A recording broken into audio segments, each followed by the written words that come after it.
Assalamualaikum warahmatullahi wabarakatuh. Perkenalkan, nama saya Inka Putri Suryani, nomor induk mahasiswa 21014211138, ingin menyampaikan tugas mata kuliah Pendidikan Konservasi, pertemuan kelima tentang konservasi sumber daya alam dan lingkungan. Secara umum, konservasi adalah upaya yang dilakukan manusia untuk melestarikan atau melindungi alam.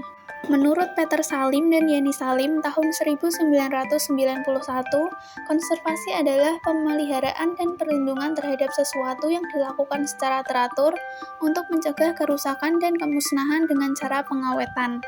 Secara keseluruhan, konservasi sumber daya alam dan lingkungan adalah pengelolaan sumber daya alam dan lingkungan yang pemanfaatannya dilakukan secara bijaksana untuk menjamin kesinambungan persediaannya dengan tetap memelihara dan meningkatkan kualitas nilai dan keanekaragamannya. Sumber daya alam adalah segala sesuatu yang berasal dari alam yang dapat digunakan untuk memenuhi kebutuhan manusia. Sumber daya alam dibedakan menjadi dua, yaitu sumber daya alam yang dapat diperbarui dan sumber daya alam yang tidak dapat diperbarui. Sumber daya alam yang dapat diperbarui meliputi air, tanah, tumbuhan, dan hewan. Sumber daya alam ini harus kita jaga kelestariannya agar tidak merusak keseimbangan ekosistem. Sumber daya alam yang tidak dapat diperbarui contohnya barang tambang yang ada di dalam perut bumi seperti minyak bumi, batu bara, timah, dan nikel. Kita harus menggunakan SDA ini seefisien mungkin. Sumber daya alam ini merupakan modal utama dan fundamental untuk pelaksanaan aktivitas pembangunan yang secara umum bertujuan untuk meningkatkan pertumbuhan ekonomi bagi kesejahteraan masyarakat. Sumber daya alam yang dieksploitasi akan mengalami penyusutan dan akan menimbulkan dampak terhadap lingkungan. Sementara itu, dampak yang ditimbulkan akibat eksploitasi sumber daya alam terhadap lingkungan bisa bersifat menguntungkan maupun merugikan, atau menurunkan kualitas dan bersifat langsung atau tidak langsung. Tujuan dilaksanakannya konservasi adalah 1. Memelihara proses ekologi yang penting dan sistem penyangga kehidupan. 2. Menjamin keanekaragaman genetik. Dan ketiga, pelestarian pemanfaatan jenis dan ekosistem. Pasal 5 Undang-Undang Nomor 5 Tahun 1990 dan Strategi Konservasi Dunia.